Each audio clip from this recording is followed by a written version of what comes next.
Hey, this is Cece with another special edition of The Orbit. This is Interview with the Trader, which is a reference to the Anne Rice book. I'm not sure of how committed to that title I am, so we'll see in the future. Today, I've got an interesting guest. This is Max Heaney. His channel on YouTube is Max Options Trading, and he's got a particular style. And again, as a caveat, we are interviewing traders on this program. Not every trading style will be exactly for your purposes. So you have to do your own research. You have to see what kind of trading you are comfortable with. And hopefully, this kind of conversation can add to your arsenal. So I want to introduce Max. Welcome. Hey, thank you. Thank you. Thanks for coming on. So Absolutely. tell me a little bit about your background in trading, how you got into trading, and then how you got into options trading, and then how you Yeah. got into your, particular style of options trading. Yeah, definitely. So I'm going on 6 years full time now as a full time options trader. I used to, when I would just got out of the military, 2018, I was always trading shares. As I was trading shares, my brother, he was like, "Hey, you should check out options. I got a guy at work who trades options. He makes a lot of money. You might like it." He goes, "I think you'd be good at it." So my first week, I'm like, I don't know. I don't know what to do. And so I just buy call options on, I'll never forget it. Disney, Alibaba, and Walmart. It was the first three stocks. I was like, I'll buy these call options. I'll go a month out and we'll just see what happens. I had no idea what I was doing. And Disney had earnings that week and went from like 125 to 150. And my Disney options were up $40,000. And I was like, it's not real. Like, I don't know what I'm doing. Like, it's not real. So I close everything. Alibaba's up 1,000. Walmart's up 1,000. I close it all and I withdraw $40,000. And I'm like, oh my God, like this is insane. And I did it the next week too. I made $20,000. And I'm like, this is insane. So I was hooked. I was like, this is probably not reality for me. I got to figure this out and really understand how I can do this. And then I dove into options like full time. I was like, I'm obsessed. I just made a ton of money in a day and I got hooked on it. 2 years of options buying. I had a very successful and lucky, I would say, career because it was at the end of the Donald Trump bull market era, right? So like all you had to do was buy call options. It was very easy for me, and I wasn't scared to push ten to $20,000 per trade. I was very fortunate, but I think I'm more lucky than I was fortunate or educated or skilled in options trading at the time. Right. Then I decided to start really branching out into option strategies, and then I found options selling. That was 4 years ago now, and I fell in love with it. I was like, option selling. Wow, this seems like I just got lucky all the way up.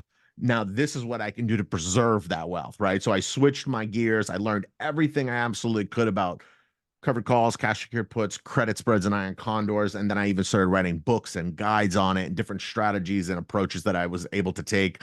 And now here I am 4 years later. I'm still full time trading, selling options for a living. So it's been an adventure.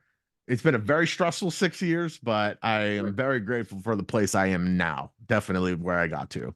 Now, when you discovered credit spreads and options, selling, Yeah. was it something that fit your personality, or were you doing that kind of like sort of self-analysis where you were like, I am getting lucky and this isn't sustainable. This is a riding a bull market. And I assume like the pandemic hit and all of a sudden Yeah, yeah, yeah, complicated. absolutely. That's a great question. Yeah, I'm Yeah. very self-aware. Come military background, law Yeah. enforcement. I'm very self-aware of myself and my surroundings. So I understood that it only took me one options buying loss to start exploring. I lost Right. $30,000 on Amazon in 2018 Christmas because I was greedy and didn't want to take profits and just kept averaging in. I lost 30 Yeah. grand. And that's all it took for me to say, there's got to be something better than this out there. I'm gonna blow my everything I made. Right. And so yeah, the self-awareness I portion, it fits me. I'm naturally a very extroverted, outgoing. I don't want to sit at a computer screen. I can't do it for hours at a time. I have to be moving and doing things. So when I switched to the spreads, I think I found me, in a strategy. I found that credit spreads and iron condors for me was best fit for how I like to be, which is not in front of a computer screen. I don't want to be sitting here day trading, anxious, biting my nails. I don't want to do any of that anymore. Well, I want to be more laid back. know what's interesting about that point, and I think this is going to be a common refrain on this program, is those that do find themselves wanting to be options sellers, they tend to be the type of person, and I am this type of person too. And even when I was professionally trading as a market maker, is I don't want to be fighting and watching every tick of the market every Yeah. day Yeah, long, right? definitely not. And so, and you have to have that kind of personality where you are okay with hitting doubles and Yep. instead of home runs, right? Yep. And it's a consistent strategy that you want to make money over time, and you're going to have those days where it goes wrong, and you got to be cool with that, right? You've Yeah. got to basically be like, you know what, that didn't work. The probability, I thought the probability was on my side, it wasn't today, and we just move on, right? Yep. Whereas Absolutely. when you are in that sort of, and this is nothing against those people that are day trading and they are watching every tick and they're playing momentum during the day. Yeah. It is a lot of work. And I've always said It's a that lot. on the option side, it's like if you are long premium, you need everything to go your way and you need to like, time it perfectly and everything like that. It's a lot of work. You're basically, you've got to be on the ball. Whereas when you Yeah. are a premium seller, you are basically, to your point, it's like, I'm going to walk away for an hour and Yeah. come back and check in on this thing. Yeah. And yeah. And There so, just sees so many benefits to selling compared to buying to me. I mean, it's literally a no-brainer now that I will right, not buy options. When you think about option selling, like you said, when you're long, if you're long calls, right, and weeklies, it doesn't matter the expiration.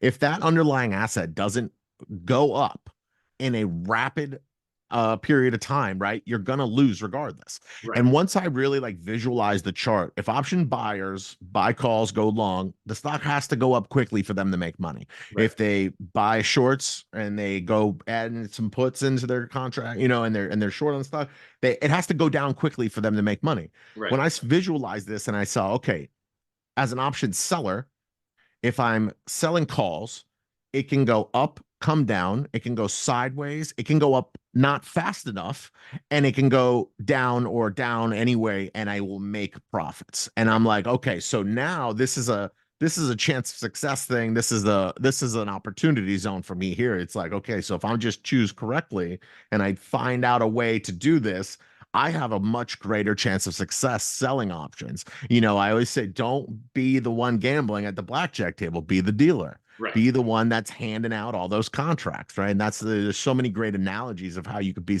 successful option selling. But like you said, if you're long and that doesn't go long, you're Yeah. done for. You got to Yeah. move on to the next trade. And there's a weird ego aspect to all of this, right? Which is the you're never going to be able to go brag to your buddies like, oh, I sold a Iron Condor at 35 cents and then I bought it back for 20 cents today, like I crushed it. Like people are out, like if you're going to go be bragging, Yeah, that's so you're funny going to you say, said oh, that. I bought this call and at 10 cents and it went to Yep. $5, right? The great retail trader race of I got to get the biggest percentage and 1,000% gains every trade, Yeah, or I'm terrible. And yeah, but what you just said is my bread and butter is 15 cents a contract. I actually exactly. think it's so. If someone told that to me, I'd be like, damn, like nice job, you killed it. Like, Yeah. and that's the kind of appreciation that they're looking for. But Yeah. you're right, you're not going to get that from an options buyer. Yeah, and and again, not to say that this is exactly what everybody should be doing. It takes it takes the Oh right yeah, the circumstances. You need to kind of be consistent in your strategy and things like that. And people that, I know a lot of people that do options from the buying side, and they are momentum traders, they're chart traders, they're technical traders, they're intraday traders, and it works for them. And so, yeah, this is not to say that this is the be all and end all, but like let's dive into something very specific to your style, which yeah. is, I assume you started with cash secured puts, maybe you did some covered calls, maybe you started to do, some credit put spreads or things like Yep. that. But your bread and butter at this point in a lot of ways, well, but I would say it's two things. It's credit spreads, like credit call Yes. spreads, credit put spreads, Yes. and then also Iron Condors, right? And Yep. so talk about the specifics of, and we can sort of, and I can pull up options AI as we chat about this. Yeah. Like, so let's say, and you are doing this pretty consistently, not every day of the week. Today you mentioned it's an FOMC Yeah. day, and you're Yes, like, I I don't don't, trade on any high importance news days yeah, anymore. I I don't need take to get these days involved in off. that nonsense, right? Yeah, there's also a stigma, and I see a lot of my people, say something like this. They go, oh, I'm so bored on the weekend. I can't wait for Monday market to open. And I think that is just the worst. Like, you need to learn to enjoy those downtimes. I see these days now where I'm not trading as like, man, this is the best. It's like, that random day off you got from work, and I love it. And that's the mindset that I have now. It took a while to get here. Yep. But I feel like everyone, if you're trying to be a trader, it's so high stress. I consider it like a law enforcement job, and you need to understand that downtime is so important. So days like today, FOMC, I'm like, yes, baby, like taking it off. Well, no, what's interesting is so we're looking at the expected move for today in SPX, right? Yeah. But we're at 0.5%. The Fed meeting, or the Fed announcement is imminent. And then you've got the Powell press conference, and things like get even Yep. crazier during the press conference typically, right? So the expected move in the market for a normal day at this low level of volatility has basically been around this level. It's been about 0.4, 0.5, maybe some days 0.6. You are not getting extra reward for taking the chance on this FOMC announcement today. And that's one thing, for the audience to consider. It's like, sometimes there are, maybe you should be selling the CPI day or the Fed meeting day if vol's really high, because it's Yeah. building in this like buffer for you for things to, like to stay Yeah. in. But if you are not getting rewarded for that premium sale, to your point, maybe just think about, taking the day off, doing a webcast with me. Yeah. Absolutely. So that's Absolutely. that's something to talk about. So, okay, so now let's assume that this was not a Fed day. Let's assume we just walked in the morning, Yep. and the market, oh, it's the market unchanged. It's not help. Okay, well, let's start with the market unchanged, right? So the market's Uh-huh. dead flat. You walk in the morning. What are you looking at? What is your timing for, your first trade of the day? Yeah, absolutely. So I do trade SPX full time with my credit spreads. That's where I go for SPX. Obviously, it's advantageous with tax benefits, with being cash settled over margin and such. So I do find that SPX for me is the best underlying asset that I like to use spreads on: credit spreads, call side, put side, or Iron Condors. And just First to thing I'm, just to interject on that real quick. So the difference between SPX and SPY for the audience, for instance, is SPY, you're obviously, it's reduced by 100 the price. It seems like trading in a more normal stock. The strikes are, very easy to understand. However, it is regular options exercise, meaning it's American exercise, meaning that it's trades just like Apple. You can get early assigned. You have to be careful going into expiry. One of the advantages of yeah, SPX is that it's cash settled, and it means that if if the SPX finishes in between your strikes, it gets marked as cash. You don't come in the next morning long a bunch of SPX. You don't have to go down to the docks in Chicago and accept SPX, anchor, right? So yeah. it's very different in that you are not assigned. You don't have to worry about exercise. You don't have to worry about early assignment. SPY, for instance, has a dividend this week, and you have to be very careful about early assignment, sort of things like that. So I just wanted to kind of give that background. Yeah, that's a great Why you clarification. And start it's there. so important to know that. Yes. Yes. Okay. So keep Yeah. going. So first thing I'm going to look at, I don't look at SPY or pre-market levels or anything. Okay. If I'm using my credit spread strategy on a zero DTE, 0 days to expiration, and I'm trading same day, first thing I'm going to look at is about 9:45 a.m. Eastern. I usually wait. I'm a 15-minute chart trader, and that's where I practiced, and that's where I learned, and that's where I back tested. So I go to the 15-minute chart always. And on the 15-minute chart, that's where I'm able to find in 15 minutes into the day my best look on what I'm willing to do throughout the day. So even on a day like today where you see a 0.5 expected move is pretty large when we're sitting at 464.4, so This late in the things day. like Yeah. yeah, that's late in the day. So with my strategy, I like to sell options away from with the trains moving left, I'm going right. So Okay. that's the basis of my credit spread strategy now, that how I would do. So I don't even usually place a trade until about 10:30, because I'm very consistent with waiting for confirmations, trying to observe if we're going to have a trend day or a chop day. A Right. chop day will give me the benefit of being able to sell calls or puts and have a higher chance of being successful, right? Because the stock price is probably not going to move too great. Like we're at 1 p.m. Eastern right now, and we've moved 0.02% on SPX. It's a wonderful day to sell options. But the IV is not dropping and the theta is not really kicking in because we have FOMC in an hour. So Right. that's why I take days like today off. But I Yep. like to wait till about 10:30 before I place a trade. I like to go with the momentum. So if the stock price is going up, I'm going to sell put side spreads. If the stock price is going down, I like to sell call side spreads. I like to go with the price action as an option seller. A lot of option sellers that I meet do the opposite, and they play into the volatility, into the volume of the trend day, and I just think that's dangerous. This Credit is spreads are so high risk. this is so interesting to me. So you're basically your strategy there is that if the market is opening up a 0.5%, it's almost creating a new center of gravity for that day. And I don't know whether that, Yes. and there's a bunch of things we could get into the weeds on, like VWAP and all, intraday, all that kind of Yeah. stuff. But you're basically saying, okay, this is my new center of gravity. And I'm willing to, more oftentimes than not, the Yep. chance of this market completely reversing and going the other way is not that often.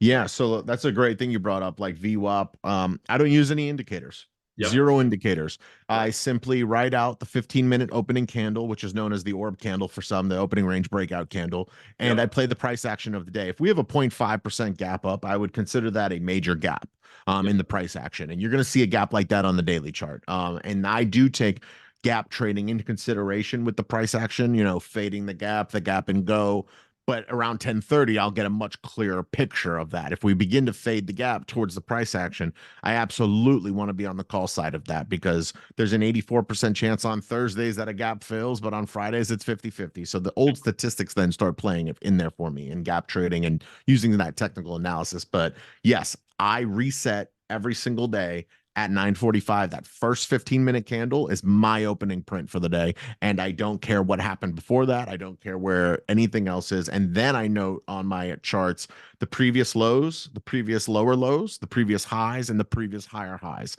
And I Yep. chart out the closest major support and resistance levels, and I use that as my entry criteria. And does that entry criteria match the IV for the day, the expected move? Right. And if I'm outside of those boundaries, then I feel comfortable entering a trade. And I like entering at 15 cents. Yep. We were talking about it earlier, like, oh, no one's gonna brag about 15 cents, but man, I love hitting Axel 15. brag. If I get 20 cents to me, that's a massive day. Like I'm like happy. Well, think about what it is in a percentage, terms, right? Yeah, Like absolutely. if you said to somebody that on your options trade you could make 50% every day, like from the long Yeah. side, you know how hard that would be. So Yeah. all right, so let's talk about strike selection then. So Yep. let's say the SPX opens up a 0.5% in the morning, right? And let's Yep. say the expected move is about a 0.5%. So that means that the put side, which we were just talking about, the put side expected move for the rest of the day is basically at yesterday's close, right? Is a gap fill, correct? Yes. Okay. So now what are you doing with that information as far as, let's say you're going with a credit put spread to start the day? What is your Yeah. select criteria for If strike? if I were to take a credit put spread on a gap up situation where the implied move is a gap fill, Yep. I would need to see confirmations that the stock is gapping and going, and we're having continuing the current uptrend. If Yep. I don't have confirmations, at least 3 or 4 candles that we have a nice uptrend and they're confirmed and the market looks bullish, I will not be entering a put side. I think it's too dangerous, and I would not take a strike price even remotely close to that gap fill, because as you know, with credit spreads you can lose so much more than the credit you receive. So if, let's just say, the gap was at 4,600 today, right? Yep. 4,600 is where I would consider to be my stop loss line if we do a complete gap fill. But I would be looking for more of like the 45.90, 45.80 range. Where Yep. can I sell strikes out of the money, completely away and in safe place? Because if 4,600 was the gap fill today, right, I bet if you go down to 45.95 or 45.90, you're going to find that sweet spot, that $20 credit or so, which the premiums are really good today Yep. because of the Jerome Powell coming to speak soon. But Yeah. yeah, so if we had a 4,600 gap fill today, I'm going 45.90 and I'm using 4,600, the gap fill, as my stop loss line. Okay, and then when you're, let's say, you're picking your short strike level, like Yep. we are talking about, and then how are you thinking about your width? Are you always consistently doing 5, 10, or is Yeah. okay, Yeah. So the width, there's a great, there's only a few factors in width, right? Obviously, the number one factor is collateral needed to enter the trade. Five wides, $500, because you're selling at a strike price five away from each other. Every $1 the strike price is. So for on SPX, the minimum is five. You have to have $500 to sell one credit spread on SPX at a minimum. yep, On other underlying stocks like SPY, you have a $1 spread on the strike price. So you're able to sell one credit spread or Iron Condor for $100. right, Going to SPX 10 wide, you would, be $1,000 per trade. I feel like having a further out of the money back leg, if I were to do a 4,600, 45.90, you'll see that there's more gain there, but it's actually less total gain, right. right? So you jump to 120 on the profits there, but it's really, you're putting 500 more in just to get an additional, what, $40 or Well, here, $55. what's interesting is, yeah, you got 70. Theirs is at 70, so You got you're getting 50 more times. bucks for an additional 500. Yeah, you I think you that got it's, times. yeah, it's Yep, less volatile. You see a spike towards the direction, that back leg will keep the volatility low. It's quicker to expire worthless, so there's some benefits there. I started off my spread career with minimum width, so for SPX that'd be five. I recently tested 10 wide for a few months, and it was good. sure, I did less contracts. The collateral was just as big. The stop losses were good, and I noticed that the credit spread price didn't jump and fluctuate as much. So I like that for a while. right. I've recently gone back to wide. Five wide for me, especially options AI is one of the top ones in this. When you don't close the credit spread, when you let it expire worthless, let's just say that stock price doesn't even come close to 4,600, you're not at any risk for the day. I mean, it just goes through the roof to 4,675. You're good. You're going to make 100% gains, most likely. It's not impossible that you lose. It's improbable at this point. At that point, I let my contracts expire worthless always. I go for the expiration, and because of brokers like Options AI, where there's no commissions on those expired contracts. And Right. that's huge. That Yep. is huge for someone like me who's trading 30, 40, 50 contracts a day. And that adds up significantly for me over time. I consider it a profit. Yeah. Letting a contract expire worthless, I consider that profit. So that's No, one of the huge benefits here. and then you obviously do not have to worry, not that in that scenario at max gain you would have to worry about an assignment or anything. Yeah. Let's get to, okay, so let's run through this scenario where, and again, we're kind of making things up here because we're looking at Yeah. Netflix. It's completely unchanged. But let's say we did get that gap higher. You kind of, you did that credit put spread. Let's go through two scenarios really quickly. So the Yep. one is the market just keeps going higher. It ends up like 0.7% on the day. You let your put spread, you're letting your put spread ride, as you just mentioned. You're taking it to expiry. It's going to be max gain. Are you doing anything on the call side? Are you doing anything, like the market's continued higher, it stayed strong, or was Yeah. you're pretty much your play for the day, or are you legging into an iron condor or anything at that point?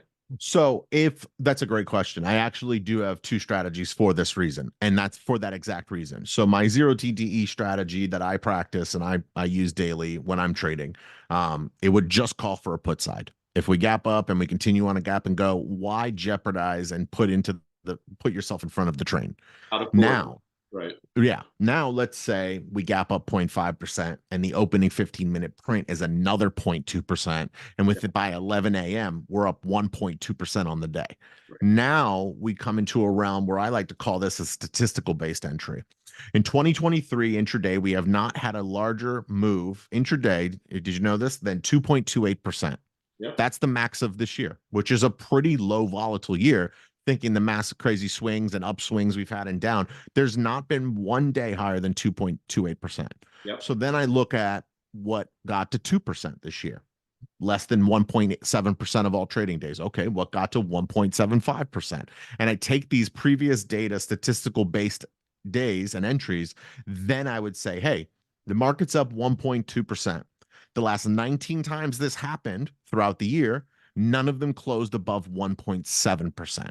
Let's look at 1.7%, see what the strikes are paying. And if they're paying 15 cents or more, I think it's okay to enter a statistical based entry with risk management on, right? You got to have a good stop loss. If you're making newer high after newer high, why are you going to sit in front of the freight train like that? So having a nice stop loss and entry and exit criteria governing that type of trade is key, is definitely key because, as we said 100 times, it's so high risk selling spreads. But a statistical based entry on the call side there would be a lot more beneficial than just playing some regular, strike that has good premium. So I would let my put side go to expiration, and then I would take my chances with a statistical based entry based Right. on previous SPX data, and then I would possibly enter a call side. But if it just kind of staggered around 46.4, 40 to 46.70, I Yeah. would just take the put side profits and I wouldn't overtrade. That's really cool. And so what is your sort of what is your time limit like through the day using Eastern time as an Yeah. example? Like where would you not bother with that? Like is it Yeah. during So a yeah. statistical based entry, I have entered as late as 3:45 p.m., Okay, so you where can the you can market do it. was down 2% on the day. And I was like, wow, I Yeah, don't think it's going to fall another 0.1%, which is, on a red day, those premiums are still very high with 15 minutes left. it's And true. so there's no time frame for me on a statistical based entry. However, my normal strategy of playing again with the trend on far away, if we get to the 11:30 noon part and I wasn't able to make an entry at that point, I would start considering an iron condor for the day, and I Yep. wouldn't even play. So if we're 6-7 candles in on a 15-minute chart, we're about to go into our second hour of the trading day and we're still within that 15-minute print. I would look to maybe open an iron condor if the iron condor doesn't have the strikes on both sides that I feel comfortable entering. For a statistical and mathematical, I'd like to be over one standard deviation on all entries. And if Yep. it doesn't present that, I simply won't trade for the day. Yep. And I want to actually, before we get to Iron Condors, and then we're going to do that next, I Yeah. want to pause on something you just said, which is kind of interesting. And it's something I always try to remind traders. You are taking advantage when you mentioned that 345 trade, you are taking advantage of something that's very interesting from the market maker side of things, which was my old job, right?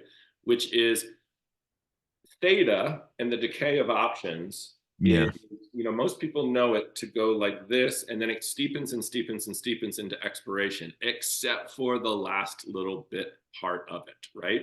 At Correct. the end, it kind of goes like this, and there's a reason for that, is the market makers have no benefit to sell things at 2 pennies, right? Just because there's only 10 minutes left in the trading day. So it sort of gets stopped at some point. Flattens out. Yep. You can watch this. Just pull up an options chain or whatever into expiration. You're going to see this happening where there's a little bit left in those straddles. I mean, SPY straddles and all, they expire at 4:15 with premium on them. Yep. And that is that that's people, that's the market makers saying it's not, I'm not going to get rich selling stuff at 2 cents, right? And I'm only going to get picked off, right? And so that's just an interesting thing where you're taking advantage of that. And what I always say on the flip side of that is if you are selling something, for instance, in the morning or whatever, and you are selling it at that really cheap, picking pennies up off the train tracks type levels, you Yep. basically have to live with that trade through expiration because you're never going to get a chance to take it off. Like if you sell Correct. 8 cents, you better be right because you're going to check in 15 minutes before the close and it's going to be offered at 6 cents, even if you were completely right, right? Correct. So that's like, I just wanted to mention that real quick because I think that's really helpful. And some people get confused on expiration. They're like, why isn't my thing worthless? And it's like, because it's a bid ask and nobody's Yes. willing to sell it at worthless, right? Correct. They'd So rather just yeah, they'd rather they'd just let rather it just, run. they'd be like, plug my 1 cent bid all day, but I ain't selling anything. Yeah, I'm not opening any short for anything under 6 cents or whatever. Yeah. And so anyway, that's what's going on. And that's a little inside baseball. So now let's go. Oh, I wanted to ask you one more question. Okay, so let's say the market opens, it opens up, a 0.5%, like we said, you put on that credit put spread. The market reverses and it starts Yeah. coming towards your credit put spread. You're worried. What you're thinking, and at what point do you bail? And at what point do you sort of say, I'm not bailing on this thing? Yeah, absolutely. That's like, what's the risk management with the strategy? Great. First of all, we're being worried, I feel like, has no place in this profession. Yeah, Yeah, yeah. So I would never get worried. I would just be like, I'm gonna take a loss today. You right. accept it, you diffuse the situation in your mind, and I have a great understanding of it's okay to take a loss. It's going to happen, and I understand that. So if I saw it, I'd be like, I'm going to take a loss. Got it. Yep. If it were to continue downtrending, it really depends on the aggression of the downtrend, the volume, the how quickly the depth of that fall. Are we free falling? Or are we slowly climbing in our grave? So that has a bit impact on the bid ask as well. Volatility in an IV will spike tremendously on a downfall. So you're going to most likely get burned out of those contracts quicker. I have a stop loss contingency that I personally use on my against my collateral. So if I were to have $10,000 of collateral into a trade, I will never, ever, ever put myself at risk to lose more than 30% of what my collateral is. That's my own personal Yep. max stop loss. Okay. So if at 9:35 we fall 15 points, and then 9:40 we're down another 10, and then the second candle's another, we get 30 points of the 0.5% filled on SPX in the first 30 minutes, I'm most likely going to get stopped out already right then and there. Take the max loss. It is what it is. It doesn't matter to me if it would have been 100% gain. It doesn't matter to me if it would have been a max loss. None of that matters at that point. The point is that I followed my trading plan. Yep. If it is descending slowly towards my strike prices, then I'm going to let theta work midday. I'm going to let the lunch hour come. If we don't have like a strong stop loss point that has been hit, a zone that I like to use, I actually mark the chart and say, this is my zone. Support and resistance is zones. It's not just a clear number unless it's a psychological number like 4,600, 4,500. So when I see these zones, I wait for 15-minute confirmations to exit my trades the same way I used 15-minute confirmations to enter my trades. A lot of traders exit when a underlying stock hits a price. All right, so if SPX hits 46.10 right now, I'm out. That's how they think. And I think that's wrong. I think you need to wait for confirmations that 46.10 it's not going to go back above that. And there's really no way to tell unless you watch it for 15 to 30 minutes and how it reacts around those price points. Right. So if I were to hit my max loss, it is what it is, and I'm on to the next one. If it were to slowly go, though, I would hold until once my zone is broken and now that level of support has become a resistance level, I would probably say, okay, I'm in more trouble now with a consistent trend day downtrend, and I'll take my loss here, Yep. which could be significantly less than the $3,000, 30% of the collateral. So there's Okay. some days where I'll close a trade at 3:45 p.m. I'm not going to Okay. gamble it and hit my zone. There's some days where, the ones that hurt the most are the ones where it happens quickly. 10:30, 11:30 a.m. Eastern, it's fallen, 30, 40 points, in which the equivalent on SPX falling 30, 40 points is SPY falling $3 or $4 in a half hour. And you're burned. You're burned. You're going to lose what I would say my max loss. I'm going to take it and I'm going to drive on from there. Okay. There's a lot of times that this happens. It's a lot more frequent than you think. I always say my kryptonite in the market is a strong trend reversal, because Right. if the market's going down, down, down, I'm selling calls, I'm with the market, and then boom, FOMC hits, Jerome Powell says something, and the market goes up 40 points. Yep. I'm burned. And Yep. you just accept your fate. You understand that. I back tested. Like, the reason I'm not trading today is because in my back testing, my chance of success was significantly less on high importance news days than Yeah. it was on a non-news day. And so I'm just going to give myself that little edge as Yep. best as I possibly can. And so taking the loss is part of the game. Anything options is extremely high risk. Probably the most high risk financial instrument in all of markets is options and derivatives. Yep. I understand that. And I like to govern my trades with tight, strict stop losses and risk management. So Yep. gonna take my losses, but I'm gonna take them in stride. I'm gonna do whatever I can to continue the strategy. Yep. And it's well, it's interesting with the volatility, right? Because the if you're a vol trader, which a lot of people are, and I would say when you're within a week or 2 weeks or even 3 weeks, you are not vol trading. You are not vega trading generally. There are instances where obviously, like after an earnings event or something like that, you kind of are vol trading. But what you're really doing is expected move trading, which is the difference between implied volatility in the options market and realized volatility. And you're going to find out real quick if they were a match, right? And so that doesn't matter if the VIX Yeah. is 13 or 30, it's just a comparison of those two things. If you are Correct. vol trading, people say sell high vol and buy low vol. That's not how it works on a short time frame. That only works if you're going out like 4 months and you sell high vol, it mean reverts, Correct. everybody's cool. But in this scenario, you're really talking about the realized vol, the way we're talking about. Does the market move 0.5% today or 0.75% today? And what are options pricing? It's break evens, it's Yeah. moves within ranges and things like that. So I want to get to Iron Condors. And Yeah.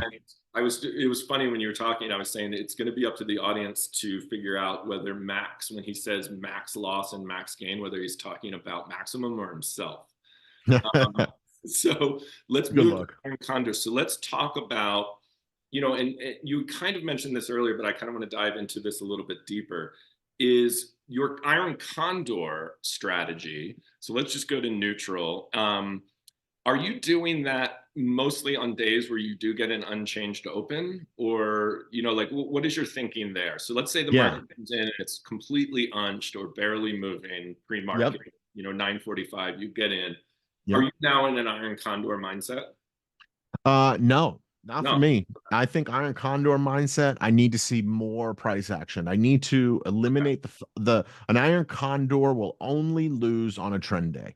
And a trend day is what we need to eliminate, right? If we can put the statistics in our favor, then an Iron Condor has a higher chance of success, because the initial entry may say we have a 20 delta and an 80% chance of success, but obviously delta is as fluid as the underlying stock's price changing every dollar, so it's Right. it's going to change. I do not think Iron Condor should be opened right at entry, because you have to try and decipher the fact of, is this going to be a trend day or not? And if it's not going to be, now I have an Iron Condor mindset. So as I previously mentioned before, if there's no clear trend an hour and a half to 2 hours in the day, now I have an Iron Condor mindset. One of my favorite strategies is, if my opening range, whether it be to the gap fill or just the opening range, if the price of SPX cannot break that range for an hour and a half to 2 hours, we're in a consolidation period at that point, Yeah. intraday at least, right?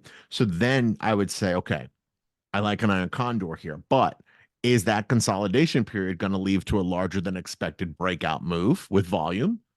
Or is it just going to consolidate through the day, and maybe tomorrow we're going to have that trend day breakout? So you Right. have to always take on that risk of when you enter an Iron Condor. And a lot of times you will see that trend break at 1, 2 p.m. and Iron Condor is no longer safe. You're going to wind up taking a loss.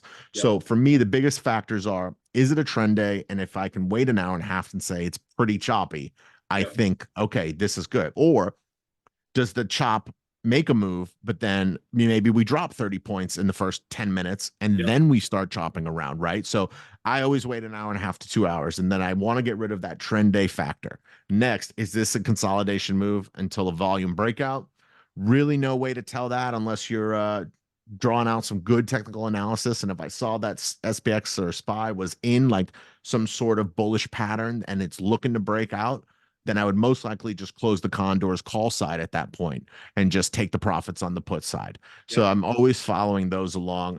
Iron Condors, I set alerts, very close price action alerts. If we have a newer high or newer low, then I am able to manage the trade without sitting in front of my desk all day. But Iron Condors, I think the most important thing is understanding the trend or not. And then I have a secondary strategy that I like to use for Iron Condors, where I always open a 1 day to expiration. So I'll open up an Iron Condor for tomorrow Yep. without anything else besides Option AI's dashboard.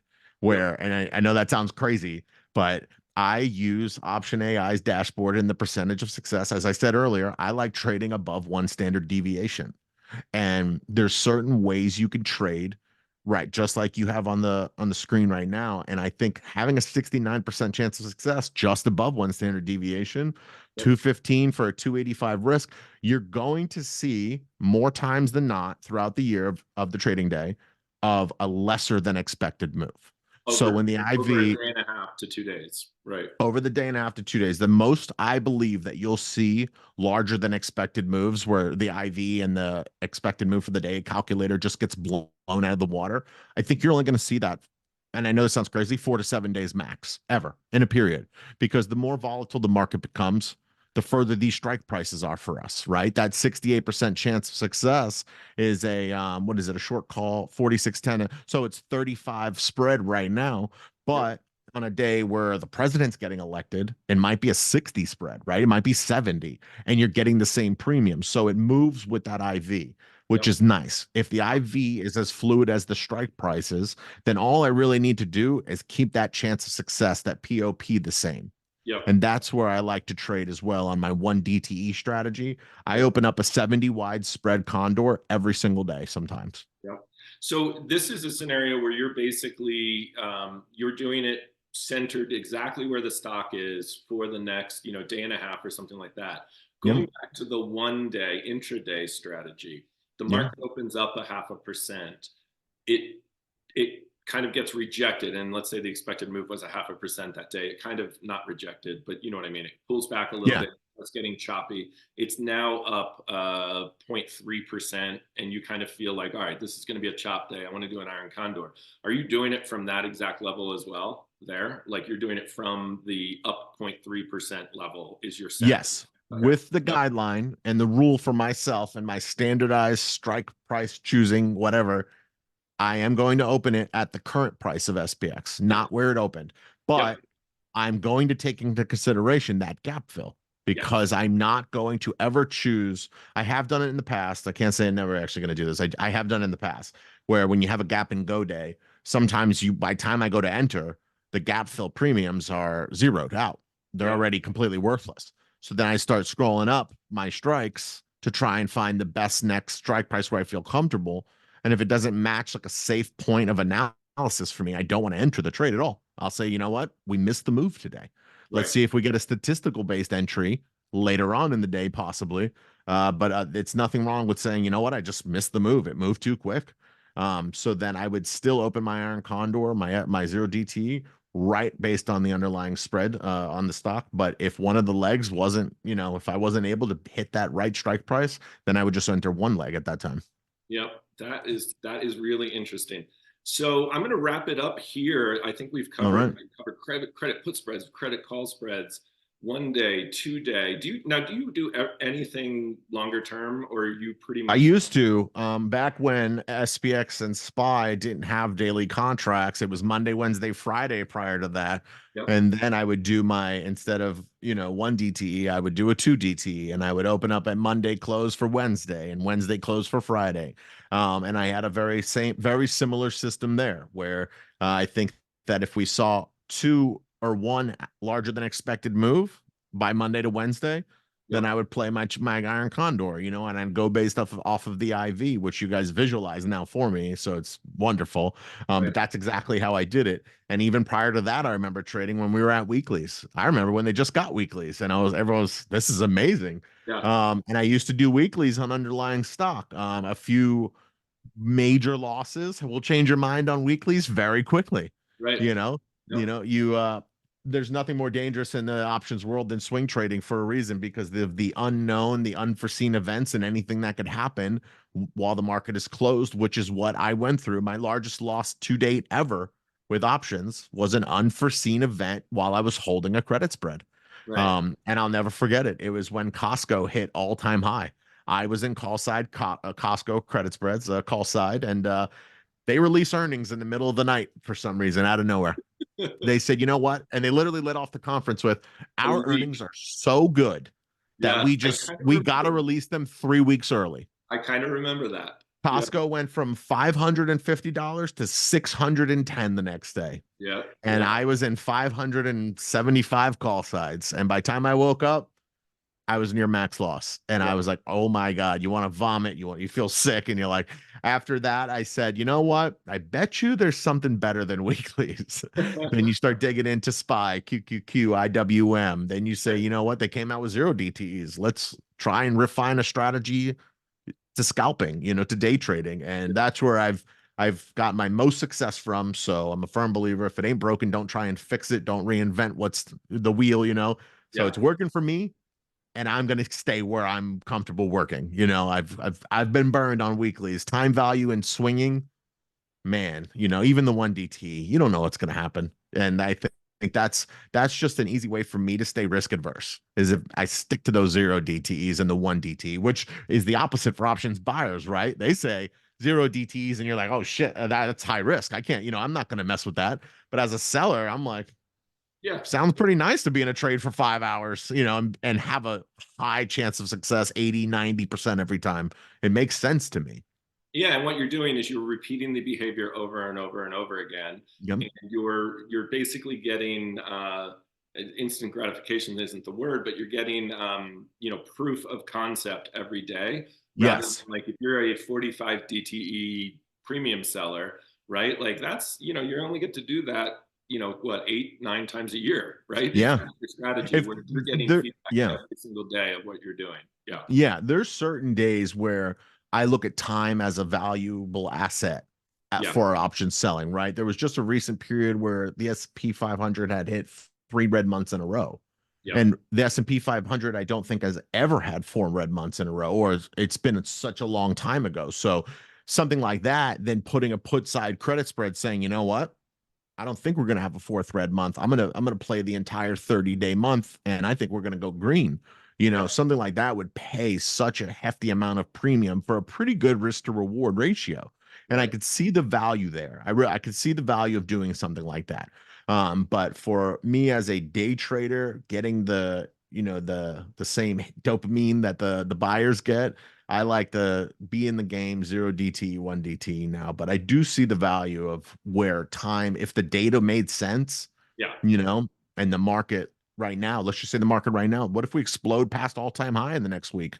Yep. What if we went up 400, 500, 700 points on SPX in a matter of 3 or 4 weeks? Right. That's an unheard of rally. Yeah. Now I would start looking at larger time frames on the weekly chart, and maybe playing a monthly call side makes sense, the risk to reward, right? So there's always, I never let my personal bias or my opinion get in the way of a potential trade that could be profitable. And that's the example you just gave, a perfect example of that, because you get the reward of high volatility is if you've just had a big downtrend and Yeah, you don't know exactly where it's going to end, but you know it ends at some point. The market's not going to go to zero. So, correct.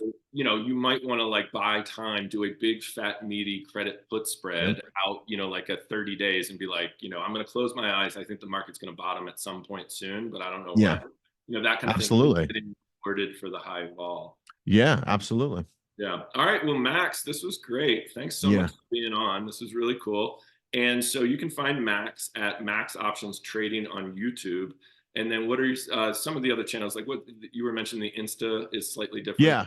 Yeah. We got a decent nice social community on Instagram. It's Max Options Trading. I'm also very active on Twitter, where you can find me at Max Options Trade. They don't allow, the ing doesn't fit, so it's at Max Options Trade, but the rest of my socials is all at Max Options Trading. If you want to find me, connect, link up, send me a message. Even if you just have a question about options trading, I'm more than willing to help anyone at any time.